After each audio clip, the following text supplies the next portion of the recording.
Hello, student. This is the next video for iron deficiency anemia. As I've told you before, iron deficiency anemia. In the previous video, we have discussed about introduction of iron deficiency anemia, etiological factors for iron deficiency anemia, signs and symptoms of iron deficiency anemia, and metabolism of iron in our body. What is the normal distribution of iron? How body excretes the iron from our body? How much is required in our everyday diet? So that was all on the previous video. So in this video, we're going to discuss about the lab diagnosis and treatment of iron deficiency anemia. So if we talk about lab diagnosis of any form of anemia or any form of disorder, it has been broadly divided into three divisions. One is hematological part, followed by biochemical estimation and bone marrow examination. So if we talk about biochemical hematological part, we concentrate on blood pictures, doing hemoglobin test or RBC count or WBC count. All those things comes under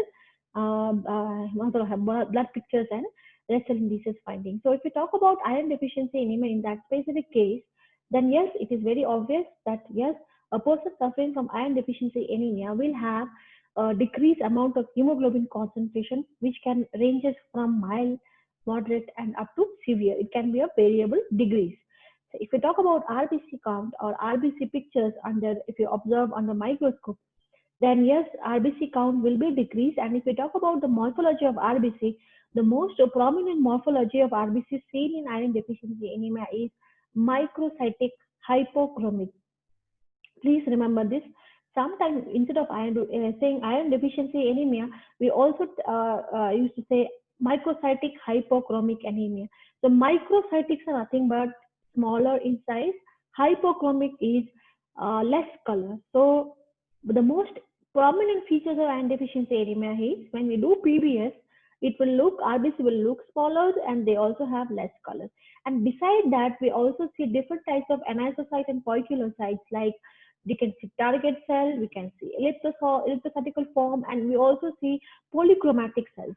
So as I've told you before, when we discuss about anemia, that polychromatic cells are nothing but the cells which has multiple colors. And if you see such kind of cells when you do PBS, then it reflects a condition of compensatory erythropoiesis in the bone marrow. And if we talk about reticulocyte count is usually normal or slightly reduced, but it can be raised up to 2 to 5% after hemorrhage. So reticulocyte count can be increased after hemorrhage. And if we talk about absolute values like red cell adhesions, MCV, MCH, MCHE, all these things will decrease or it will be below the normal reference range. So if we talk about MCV, it will be below 50 femtoliters, MCH below 15 picogram, MCHC below 20 gram per DL. And leukocyte, as for the leukocyte is concerned, there are two forms of tests which we can do on leukocyte, which is total leukocyte count and differential leukocyte count. So in case of iron deficiency anemia, both TLC and DLC looks normal. Platelets are normal or slightly moderately raised in case of patients who are suffered from bleeding. So yes, this is the blood picture.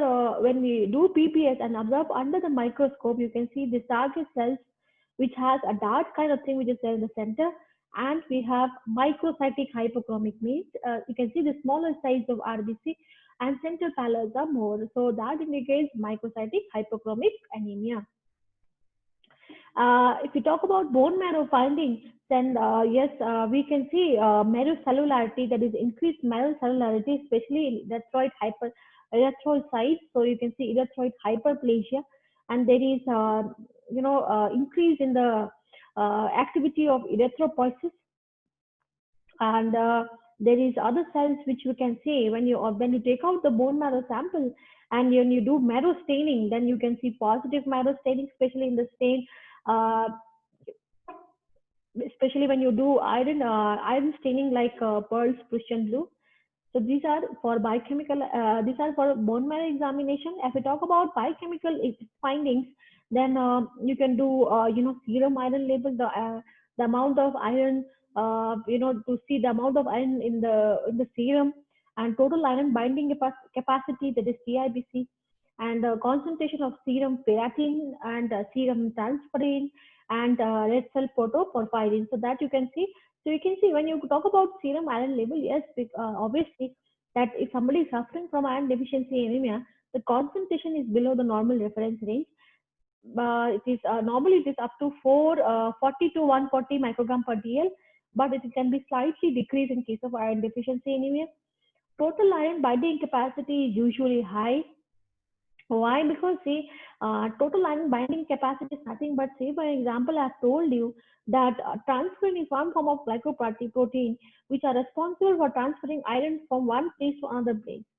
So that transferrin has an affinity to bind with iron. So if somebody is suffering from iron deficiency anemia, he or she having very less concentration of iron in the serum, then it is very obvious that they could not be able to bind the binding site. So binding site will be usually free. So that is why the TIBC in case of iron deficiency anemia is usually high. Serum ferritin is low. Red cell protoporphyrin is also low. Serum ferritin receptor protein, usually reflect the which is normally present in development of erythroid cells and reflects total red cell mass, is raised in iron deficiency anemia. So this is the specific chart.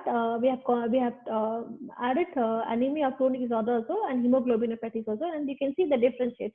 So why we do this form of test is just that in order to identify the specific anemia and also to differentiate with the different forms of anemia, because yes, they are all suffering from less hemoglobin concentration, but there are different types of anemia and treatments are also different. So lab diagnosis is very much important to evaluate what he or she or what kind of anemia he or she is suffering from. So in case of iron deficiency anemia, serum ferritin is decreased, serum iron is also decreased, TIBC are usually normal or increased, ferritin saturation is decreased, serum soluble ferritin receptor is increased. But there is very contrast difference between anemia or chronic disorder. Uh, there are, if you talk about signs and symptoms of anemia, it depends upon variable degrees, or rate of development of anemia. So I have told you before also, if you talk about signs and symptoms of anemia, it can be depends upon different types of factors. So in case of iron deficiency anemia, it depends upon what kind of degree of anemia is suffering from and what is the onset of anemia. So the specific signs of iron deficiency anemia, signs and symptoms of iron deficiency anemia is pica, which is nothing but it's a tendency to have unwanted things like, feel like having charcoal or clay or something like that.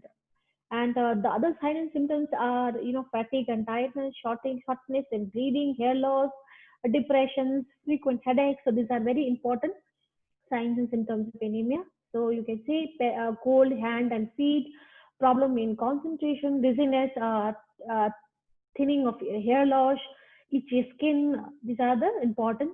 And some important features are smooth tongue, which looks painless and shiny.